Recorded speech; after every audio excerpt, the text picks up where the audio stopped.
प्यारे बच्चों नमस्कार। कैसे हैं आप? करते हैं बेटर होंगे, आपके पढ़ाई लिखाई बेहतर ढंग से चल रहा होगा। भैया हम बात कर रहे हैं परसेंटेज में जो रेलवे टॉनिक सीरीज चला रहे हैं उसका। हमने 3 सीरीज रेलवे टॉनिक का दे चुका है, चौथा महीने आपको देने वाले हैं। आज इसमें बात करेंगे परसेंटेज में जो पास फेल वाला क्वेश्चन होता है, कितना नंबर से वो फेल हो गया, इतना नंबर से वो पास हो गया, इस पे आधारित क्वेश्चन करने वाले हैं और टाइप बाय टाइप सारे टाइप का क्वेश्चन का। तो चलो हम यहाँ पे शुरू करते हैं। पहला टाइप में कहता है एक परीक्षा में उत्तीर्ण होने के लिए टोनी को 40% अंक की आवश्यकता होता है, यानी 40% अंक लाएगा तो टोनी पास हो जाएगा। लेकिन बेचारा को 120 अंक प्राप्त हुआ और वो बेचारा 30 अंक से फेल हो गया। सोचो भगवान खुश हो गए होते, इसको 30 अंक और दे देते तो क्या होता दोस्त? पास हो जाता।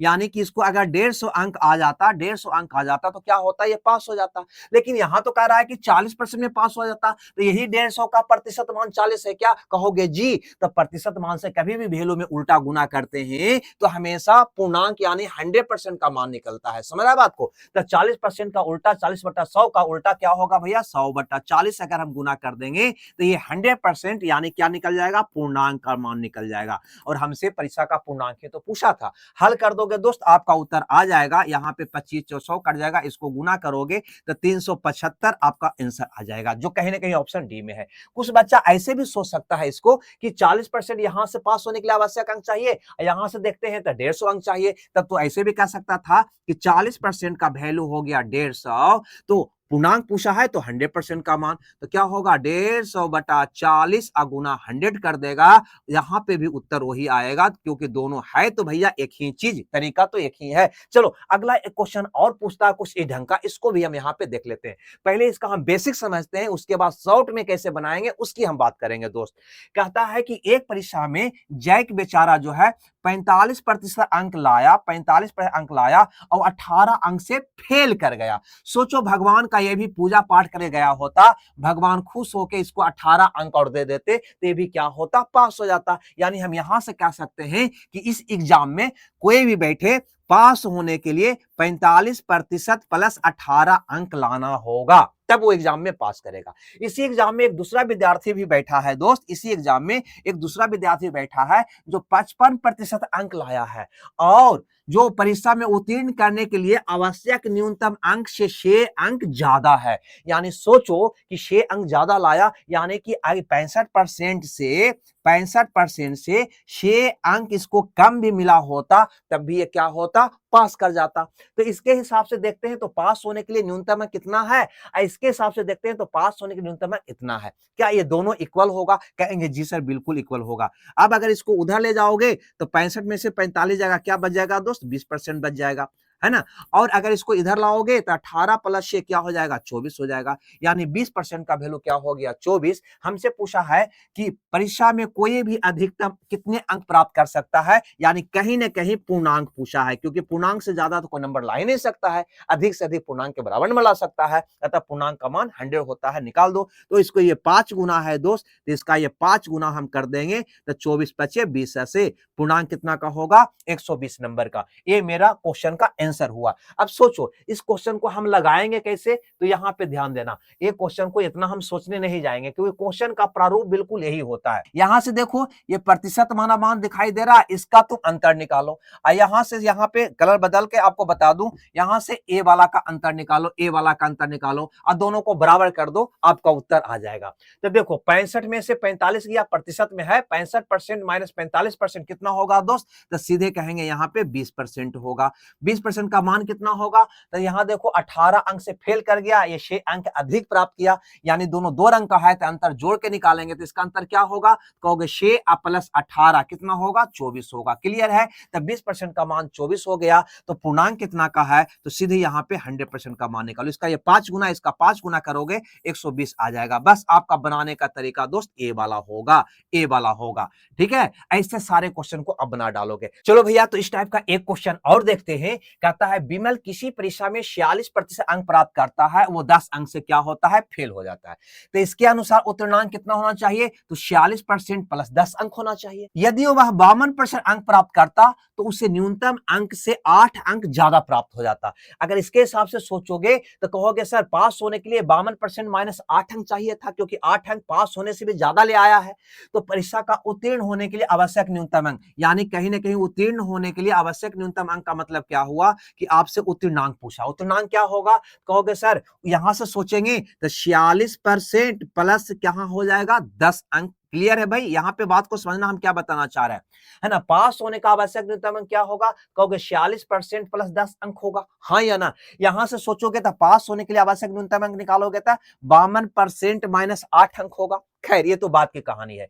अब यहां पर देखो हमने क्या बोला, ये प्रतिशत जो अंक प्राप्त किया इसका पहले अंतर निकालो, उसके बाद क्या करोगे दोस्त, तो उसके बाद यहां पर देखो ये 8 अंक ज्यादा लाया है और ये 10 अंक कम लाया है, तो इसका अंतर निकालो, दोनों क्या होगा, इक्वल होगा। तो 52% में से 46% गया, क्या होगा भैया, 52% में 46% गया, क्या कहोगे 6% हुआ, क्या कहोगे जी। अब यहाँ पे अंक का अंतर कितना होगा, तो 10 कम लाया है, ये 8 ज्यादा लाया है, तो अंतर जोड़ के निकालेंगे तो 10 और 8 18 अंक हो जाएगा।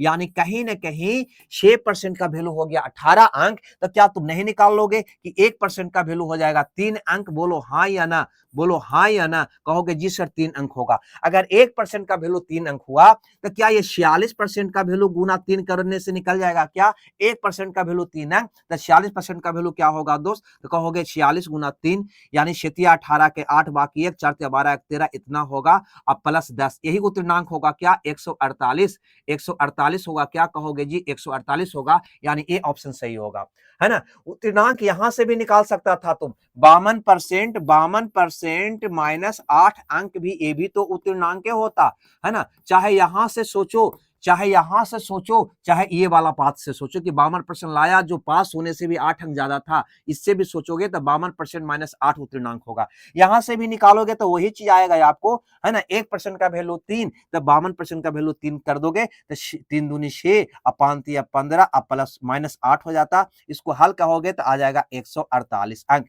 यानी उत्तीर्णांक कितना है 148। तो 148 यानी कि ये ऑप्शन, चाहे है ना जैसे निकालो, प्रतिशत में पूछता तो प्रतिशत में भी हम निकाल सकते थे, अंक को प्रतिशत में चेंज कर देते। चलो भैया अगले क्वेश्चन की ओर हम कदम बढ़ाते हैं, और उसी तरह का ये भी क्वेश्चन है, क्वेश्चन में कोई अंतर नहीं है। कहा कि एक परीक्षा में 40% अंक प्राप्त किया, अब 20 अंक से क्या हो गया, ये फेल हो गया।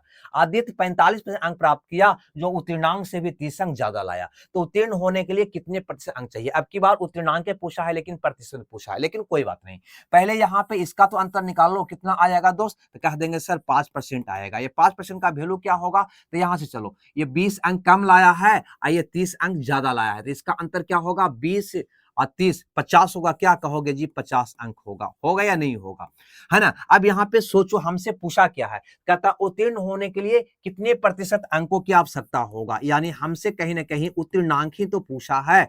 तो उत्तीर्णांक कैसे निकालोगे, चाहे ई लड़का राम के नंबर से निकालो या फिर आदित्य के नंबर से निकालो। राम के अंदर नंबर से निकालोगे तो राम 40% अंक लाया है, 40% अंक लाया है, लेकिन 20 अंक से फेल कर गया है, यानी इसको 20 अंक और मिलता तो क्या होता, ये पास हो जाता। अगर तुम आदित्य के हिसाब से निकालोगे तो ये लड़का 45% अंक लाया है, जो पास होने से भी 30 अंक ज्यादा है, यानी कि 45% माइनस 30 होगा उत्तीर्णांक इसके हिसाब से। खैर कोई बात नहीं।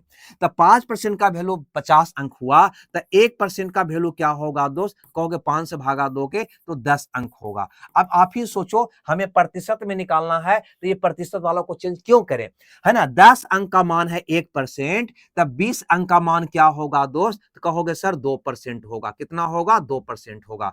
ये पहले से 40% है, तो कितना हो गया टोटल, क्या नहीं निकाल लोगे, गौर से समझो, ये पहले से 40% है, इसका मान कितना हो गया, तो कहोगे सर 2% हो गया, यानी उत्तीर्णांक 40 और 2 कितना हो गया दोस्त, कह देंगे 42% हो गया। 42% ऑप्शन बी में है, तो बी में क्या टिकआउट हम नहीं मार देंगे, तो इस ढंग से निकालना है। चलो भैया एक क्वेश्चन और देख लेते हैं, जो बिल्कुल इसी तरह का है लेकिन थोड़ा सा अलग है। कहता है एक विद्यार्थी ने 65% अंक प्राप्त किया, जो पास होने से 20 अंक कम है, यानी इसके हिसाब से अगर सोचोगे तब उत्तीर्णांक हो जाएगा 65% अब प्लस का 20 अंक। अब तो समझ में आ रहा होगा, है ना। लेकिन दूसरा विद्यार्थी ने 80% अंक लाया, जो पास होने से भी 5% ज्यादा था, यानी इसके हिसाब से सोचते हो तो उत्तीर्णांक हो जाएगा मेरा कितना, तो 80 माइनस 5 यानी कि 75% होगा, है ना। इसके हिसाब से इतना होगा उत्तीर्णांक, इसके हिसाब से इतना होगा, दोनों तो इक्वल होना चाहिए। तब तो हम कहीं देंगे ना दोस्त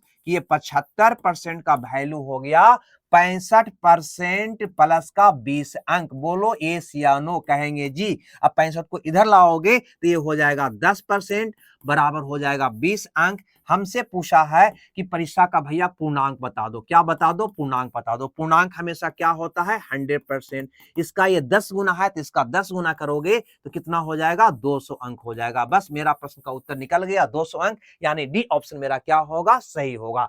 तो ये था एग्जाम में पास फेल पर आधारित क्वेश्चन। हमें लगता है कि अब ऐसा क्वेश्चन एग्जाम में आएगा तो पक्का 100% आप बना डालोगे, है ना। और ये सीरीज कंटिन्यू रहनी चाहिए या नहीं रहनी चाहिए, इसकी कमेंट्स करके जरूर भैया आप बताते रहोगे, ताकि मेरा एनर्जी बरकरार रहे, आपको फायदा मिल रहा है ऐसा हमें महसूस होते रहे। ठीक है भैया, तो हमें दो विदा, मिलते हैं अगले रेलवे क्लास में। जब तक खुश रहिए मगन रहिए, ओके बाय बाय।